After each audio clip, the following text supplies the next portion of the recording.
இந்த மீனுன்ற கேரக்டர் உள்ள கொண்டு வந்தப்போவே, ஐய்யயோ! இத ஜகுவ மட்டும் லவ் பண்ற மாரி வந்து கொண்டு போயிறாதீங்கடா, தேவையில்லாத காம்ப்ளிகேஷனா இருக்கும் அப்படின்னு யோசிச்சேன். கடைசியில அப்படிதான் கொண்டு வந்துட்டு இருக்காங்க. சரி, ஓகே, வாங்க இந்த வாரம் வந்து 4 எபிசோடையும் ஸ்டார்ட்டிங்ல இருந்து ரிவ்யூ பண்ணிடலாமா? ஸோ லாஸ்ட் வீக் பார்த்தீங்கன்னா, நம்ம சண்முகம வந்து கடத்திட்டு போயிருப்பாங்க. அதாவது ஒரு வித்தியாசமான ஒரு கடத்தலா இருந்திருக்கும். ஸோ அவர் அதுக்கப்புறமா வீட்டுக்கு கால் பண்ணி இந்த மாரி எல்லாமே சேஃப் அப்படின்னு சொல்லிட்டு அவர் வீட்டுக்கு வராரு. அண்ட் வந்து நடந்த எல்லா விஷயத்தையும் வந்து சொல்றாரு. எனக்கு இதுல என்னன்னு பார்த்தீங்கன்னா, ஜக்கு வந்து அவ்வளோத்தையும் கேட்டதுக்கு அப்புறமா, எனக்கு வந்து சந்தேகமா இருக்கு இவர் சொல்றது உண்மையான்ற மாரி அவர் சொல்லுவாரு. பட் நம்ம லாஸ்ட் வீக்கே பார்த்திருப்போம். அவங்க ஃபேமிலியில மத்தவங்க யார் சந்தேகப்பட்டிருந்தாலும் பரவால்ல. ஆனா ஜக்கு வந்து அக்காவோட சேர்ந்து அந்த ஆடிட்டர போய் பீச்ல பார்க்குற மாரி ஒரு சீன் இருக்கும் தெரியுமா? அதுல அந்த ஆடிட்டர் ஆல்மோஸ்ட் டைரக்ட்டாவே சொல்லிருவாரு.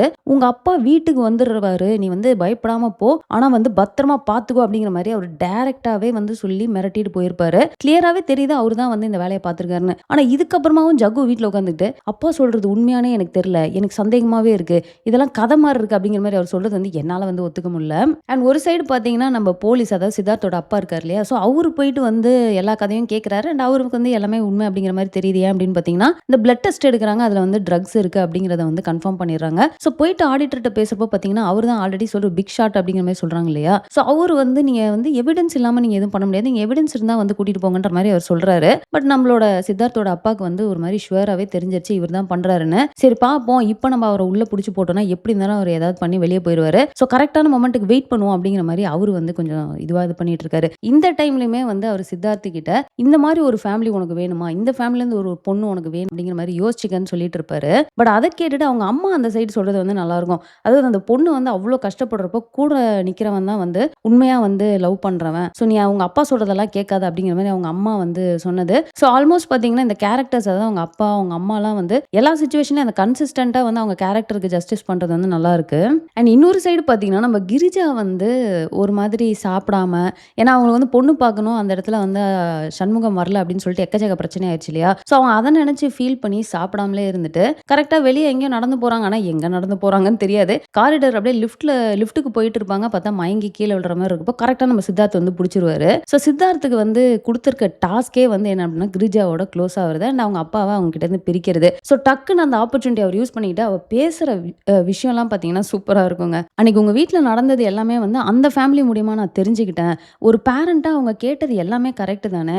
அவர் வந்து உங்கள அவாய்ட் பண்றாருன்னு நெனைக்கிறேன். ஏன்னா உங்களுக்கு கால் பண்ணி சொல்லியிருக்கலாம்ல. நீங்க வந்து உங்க ஹெல்த்த வந்து ஃபர்ஸ்ட்டு பார்த்துக்கணும். உங்க பொண்ண பார்த்துக்கணும். நீங்க யாரையுமே டிபெண்ட் பண்ணி இருக்கக்கூடாது அப்படின்னு சொல்லிட்டு, கெரியர ஃபோக்கஸ் பண்ணுங்க. அது இதுன்ட்டு சும்மா பயங்கரமா, அதாவது ஒரு கவுன்சிலிங் செஷன் மாதிரி வந்து பயங்கரமா அவர் பேசிட்டு இருப்பாரு. நம்ம கிரிஜா ஆல்ரெடி செம்ம டென்ஷன்ல இருக்கனால, இவர் பேசுறதெல்லாம் கேட்டு கேட்டு அவங்களுக்குமே வந்து கொஞ்சம் இன்ஃப்ளூயன்ஸ் ஆகுற மாரி வந்து காட்டியிருப்பாங்க.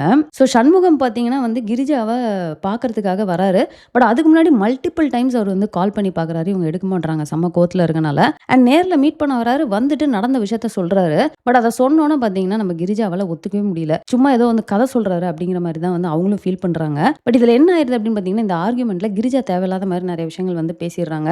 அதாவது நாங்க இருக்கோமா செத்துட்டோமான்னு பார்க்க வந்தீங்களா அப்படிங்கிற மாரி கேட்பாங்க. நான் யாரு? என்னோட இடம் என்ன? அப்படிங்கிறதெல்லாம் நான் புரிஞ்சுக்கிட்டேன். ஸோ இதுக்கு மேல என்னால வந்து அவமானப்பட முடியாது. நான் இருந்த சூழ்நிலைய வந்து நீங்க பயன்படுத்திட்டீங்க அப்படிங்கிற மாரி நல்ல விஷயத்த வந்து சொல்லுவாங்க. நம்ம மதுவும் வந்து சவுண்ட் கேட்டு வெளிய வந்து அவங்களும் வந்து, நீங்க அம்மாவ யூஸ் பண்ணிக்கிட்டீங்க. நீங்க ஏமாத்துறீங்க. இந்த கதையெல்லாம் இப்ப வரப்போ யோசிச்சீங்களா? அப்படின்ற மாரி பயங்கர ஹர்ட்டிங்கா வந்து பேசிடுறாங்க. ஸோ நம்ம சண்முகம் வந்து அப்படியே சைலண்ட் ஆயிடுறாரு. பட் கடைசியா பார்த்தீங்கன்னா, மது கிட்ட ஒரே ஒரு விஷயம் மட்டும் சொல்லுவாரு. "எங்க 2 பேரும் ஒண்ணா இருந்ததுக்கு மெயின் ரீசனே நீ தான். உன்னோட சிச்சுவேஷன், உன்னோட சேஃப்டிக்காக தான் நாங்க 2 பேரும் ஃபர்ஸ்ட் ஒண்ணா ஆனோம்." அப்படிங்கிறத மட்டும் சொல்லிட்டு அங்க இருந்து கிளம்பி போறாரு. ஸோ கீழ போய் நின்னு அவரும் பார்த்தீங்கன்னா, பயங்கரமா ஃபீல் பண்ணி அப்படியே கண் கலங்கி அழுவுற மாரி ஒரு சீன் இருக்கும். நம்ம ஜக்கும் வந்து அத தூரத்துல இருந்து பார்க்குற மாரி வந்து காட்டியிருப்பாங்க. அண்ட் இந்த ஈவினிங் பார்த்தீங்கன்னா, இந்த பிரதர்ஸ் அண்ட் சிஸ்டர்ஸ்லாம் ஒரு மீட்டிங் போடுவாங்க தெரியுமா? ஸோ அந்த மாரி மீட்டிங் போட்டு பேசிக்கிட்டு இருக்கிறாங்க. அப்போ வந்து நம்ம ஹரிணி அவங்க கிட்ட இருக்க இன்ஃபர்மேஷன சொல்றாங்க. அதாவது பொண்ணு பார்க்க வந்திருக்காங்க அவங்க கிரிஜா வீட்ல.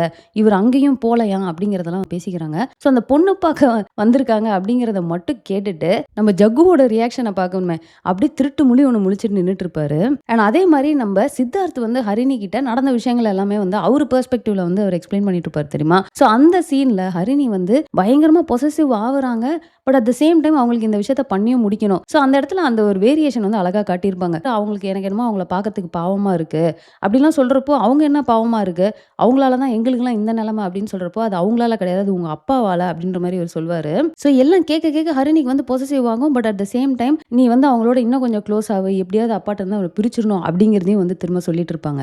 அண்ட் நெக்ஸ்ட் பார்த்தீங்கன்னா, நம்ம பிரியன் அண்ட் ஜெயஸ்ரீங்க. ஸோ இந்த பிரச்சனையில பார்த்தீங்கன்னா, பிரியன் வந்து ஜெயஸ்ரீ கூடவே இருக்க மாரி இருக்கும். அண்ட் இந்த சீன் பார்த்தீங்கன்னா, அதாவது சண்முகம் வந்து மலருக்கு கால் பண்ணி, நான் வந்து ஓகே தான் வீட்டுக்கு வந்துட்டு இருக்கேன்னு சொல்றப்போ அது என்ன மாதிரி ஒரு சுச்சுவேஷன். பட் அதை வந்து அவங்க ஃபேமிலியில எல்லாத்தையும் ஷேர் பண்ணிருப்பாங்க. திரும்பி பார்த்தா பிரியன் நின்றுப்பாரு. ஐயோ பிரியன் இருக்கதை நீ சொல்லவே இல்லையா, நான் காஃபி போடவா சாப்பிட்றியான்ற மாதிரி. மலர் டக்குன்னு அந்த இடத்துல ஒரு ரியாக்ஷனை மாற்றி அவங்க பேசினது வந்து நல்லா இருக்கும். அண்ட் அதே மாதிரி இவங்களுக்குள்ள பார்த்தீங்கன்னா ஃபர்ஸ்ட் நம்ம பிரியன் வந்து அவர் கம்பெனி செட்டில்மெண்ட் ரிலேட்டடா அவங்க வந்து பிரச்சனை இருக்குன்னு சொல்லிட்டு ஜெயஸ்ரீட்ட ஹெல்ப் கேட்க போவாரு. ஸோ அந்த இடத்துல ஜெயஸ்ரீ பார்த்தீங்கன்னா என்னால தான் உங்களுக்கு இந்த நிலைமை இல்லை அப்படின்னு கேட்குறப்ப ஆமா ஆமா உங்களால தான், என்னங்க இப்படி சொல்லிட்டீங்க அப்படின்னா, ஆமாங்க உங்களால தான் நான் வந்து என்னோட அக்கா பையன் அப்படின்னு சொல்லிட்டு நான் ரொம்ப ஹாப்பியா இருக்கேன் அப்படிங்கிற மாதிரி அவர் பேசுறது. அண்ட் அதுக்கப்புறம் வெளியே போய் அவங்க பேசிக்கிறப்ப கூட வந்து ஜெயஸ்ரீ நான் நிறைய விஷயத்த வந்து உங்களை உள்ள இழுத்துட்டேன், உங்களை ரொம்ப ட்ரபிள் பண்றேன் அப்படின்லாம் சொல்றப்போ அதெல்லாம் பரவாயில்ல, பிடிச்சவங்க கிட்ட தானே எல்லாத்தையும் வந்து ஷேர் பண்ண முடியும் அப்படின்னு அவங்க சொன்னது. அண்ட் மெயின் பார்த்தீங்கன்னா அவன் ஃப்ரெண்டு பாஸ்கர் அப்படின்னு சொல்லிட்டு இவர் தானே ஃபர்ஸ்ட் ஒரு டேட் அரேஞ்ச் பண்ணியிருப்பாரு. ஸோ நம்ம பாஸ்கர் வந்து அவங்க என்ன பதில் சொல்றாங்க, எனக்கு இப்போ தெரிஞ்சே ஆகணும், என் வீட்டில் ரொம்ப தீவிரமா பொண்ணு பார்க்குறாங்கன்னு சொல்லிட்டு ஃபோனை பிடிங்கி அங்கேருந்து அவரே வாய்ஸ் நோட் அனுப்புவார்.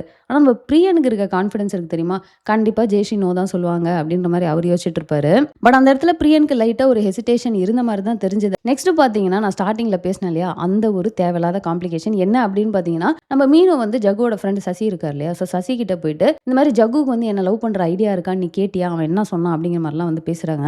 ஸோ இவங்க வந்து எப்படின்னா நீங்க லவ் பண்றீங்களா அப்படின்னு கேட்டா இல்ல அப்படிங்கிறாங்க. ஆனா எப்படி இருந்தாலும் யாரையாவது கல்யாணம் பண்ணிக்கலாம்ல, அது ஜகுவா இருந்தா நல்லா இருக்கும் அப்படிங்கிற மாதிரி இவங்க சொல்றாங்க. ஸோ அந்த சீக்வன்ஸ் வந்து பாத்தீங்கன்னா சசி வந்து பேசுறத தூரத்துல இருந்து அதாவது இந்த மீனோட ஆளுங்கெல்லாம் பார்த்துட்டு இவர் தான் லவ் பண்றாருன்னு நினைச்சு போட்டு இவர் அடி அடின்னு அடிச்சு இது ஒரு சீக்வன்ஸ் வந்து ஒன்று போயிட்டு இருக்கும். ஸோ அவ்வளோதாங்க இந்த வாரம் அந்த 4 எபிசோடையும் நம்ம ஸ்டார்டிங்ல இருந்து ரிவ்யூ பண்ணிட்டோம். ஸோ நீங்க என்ன ஃபீல் பண்றீங்க, ஜகு அண்ட் மது வந்து உங்களுக்கு பிடிச்சிருக்கா இல்ல ஜகு அண்ட் மீன் வந்து பிடிச்சிருக்கா அப்படிங்கிற கமெண்ட்ல போட்டுருங்க. ஸோ இந்த வீடியோ உங்களுக்கு பிடிச்சா லைக் பண்ணுங்க, ஃப்ரெண்ட்ஸ் எல்லாமே ஷேர் பண்ணுங்க, மறக்காம சேனலை சப்ஸ்கிரைப் பண்ணி சப்போர்ட் பண்ணுங்க. தேங்க்ஸ் ஃபார் வாட்சிங், பை பை.